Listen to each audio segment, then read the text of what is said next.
I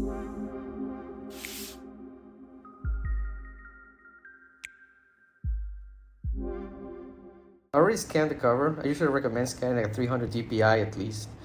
You can go as high as 600, but I've been doing 300 dpi's for a long time and never had a problem with that. Now, I'm first going to get the inks ready by adjusting the level, brightness, and the saturation. As you can see, there's a wide variety of subtle tones that I want to remove. You see there's a slight purple, greens, that type of stuff. Same thing around here. It's just very uneven, so we're going to be adjusting all that. I'm going to just adjust the levels, but before I do that, I'm going to turn this whole thing into just grays. So I just have plain black and whites. I do that by lowering the saturation, so all the purples that we had before are just gray now, and just by adjusting those, I can make my blacks be even blacker, or my whites whiter, or my grays turn black. Pressing this level will do the right. We don't want to overdo it, we just want to make sure that the blacks are black. So now I think the inks are ready. This is the most boring part of the process now, which is flattening the whole image. I usually start like flattening each major character with a general silhouette with different colors.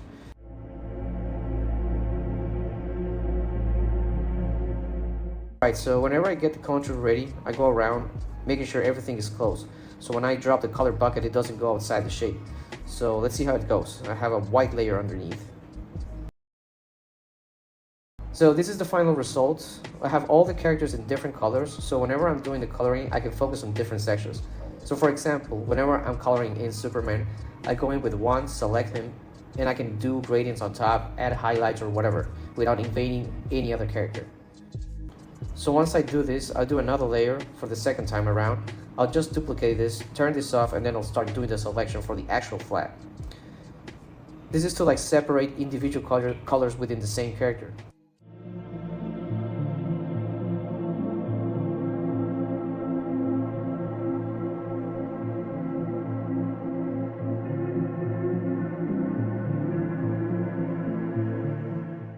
Again, this is not pretty, but they need to be pretty intense to be functional. So this is how it works. And again, if I'm working on this, I'm just going to select that red part, or just the yellow part, the black part, or just the skin. So I'm working individually on each one of them. This is not going to be the final art. I'm not going to be using colors. It will become clear as we go. And this is what we did here, is how I'm going to be doing it with all the other characters. So this is the final result. Just been separating the individual pieces so coloring can be more efficient once I start. This is not intended to be a pretty drawing, it's more like a functional piece. So right now I'm going to get started with the actual coloring, which is the fun part. So I rename all my layers. Here I got my silhouettes, my flats, and these will be my inks. Now, in order to prepare my things, I generally like to color my own line work. Just because, I don't know, I think it adds some subtleties, so not everything has to be black. As of right now, I don't have a way to color my lines, because my lines are in the same layer with my white. I got a little trick to be able to do that, something I learned a long time ago. I can't really explain why this works. It's just I follow these commands and it works. So I'm going to try to run you through it. So whenever you have your inks from the scan, just duplicate that layer. Turn off the bottom one, and then here you're going to go into the channels. And with Shift or Command Selector, you're going to click in that thumbnail. It's going to select your line art. Now you're going to go back to your layers, hit the plus button, hit the mask, and then you're going to go Command Invert, Command I, or Control I. Going to turn this off, hit this layer square, and then choose black in your bucket, and you're going to fill this in.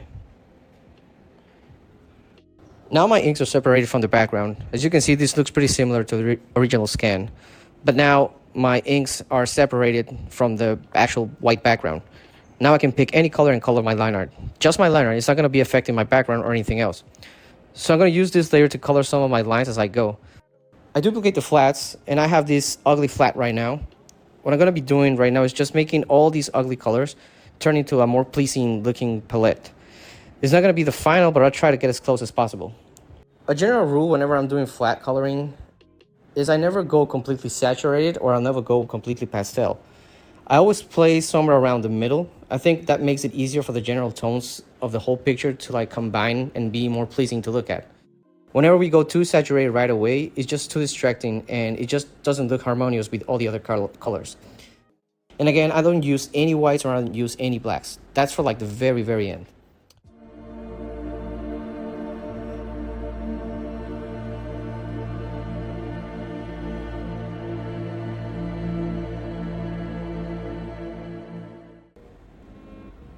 Alright, so this is pretty much it. I mean, some of these might change when I start coloring. As a general test that you could do, just duplicate and see if you can find something more interesting. I added filters to it. You can play around with this.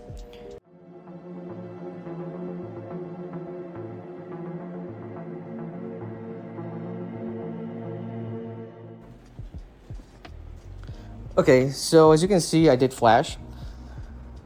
First, the shadows here is just going to be a big block. And my general rule is to always go from like very broad, very general to like very specific at the very end. So right now it's just following the light source and blocking out the big shapes first. And then as we go further, you start narrowing down and start polishing all those details down. I'm going in with a big brush, just like a block out, mainly focusing on contrast of the dark and shadows and the edges. Edge definition, soft edges, hard edges, all of them are important at this stage.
So right now I'm pretty much done with the rendering of the characters. I guess if I'm following the rule of going very broad to like very specific, um, I went very broad on my shadows and started going detail with the lights.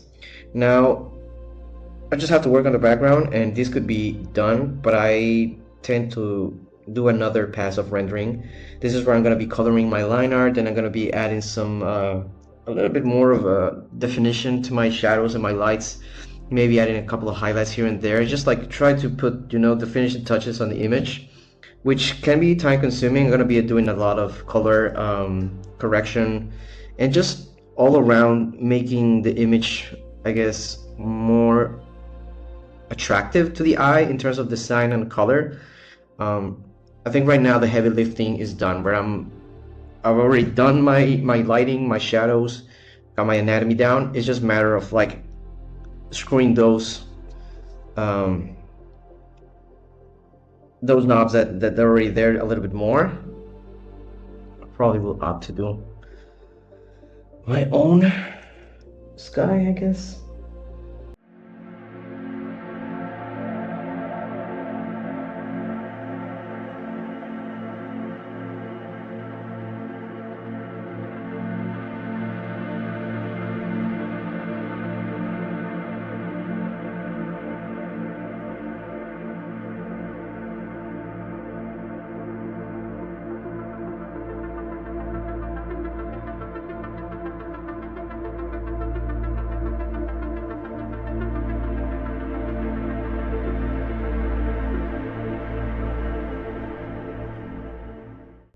So I'm going for something more neutral right now. Right now I'm just trying to achieve like a general mass of textures here, and then I will add some color and additional shapes to it. This could work. Let's see, so I'm gonna merge these three. And then let's do some color correction with color balance.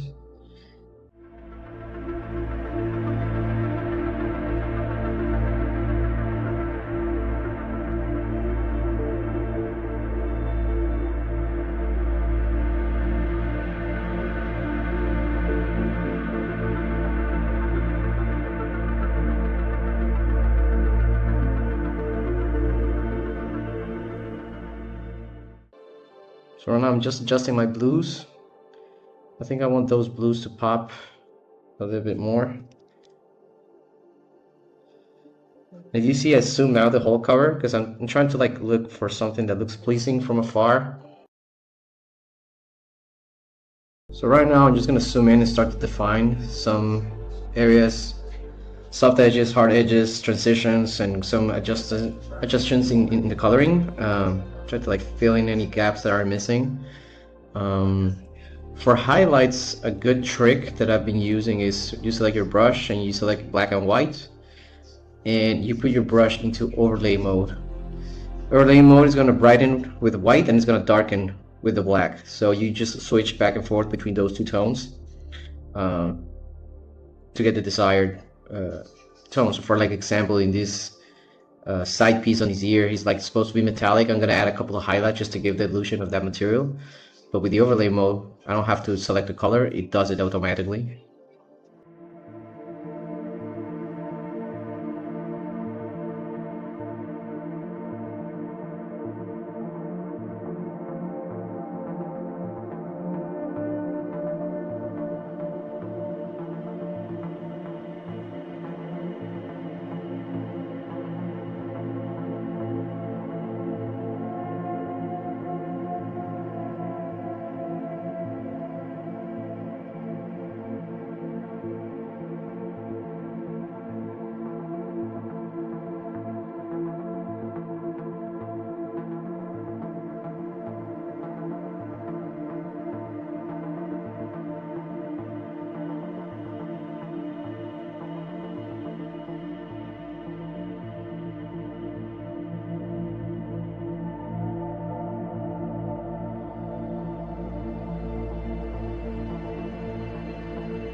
So right now I just finished polishing all the characters, made just a couple of adjustments in the colors.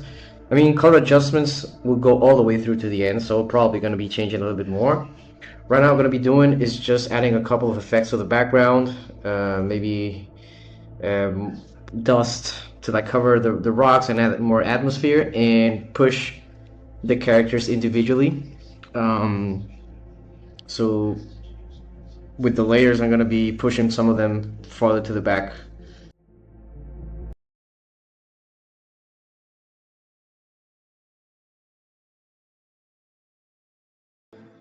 Alright, so yeah, this helps to pop things much more. So we can play around with different modes.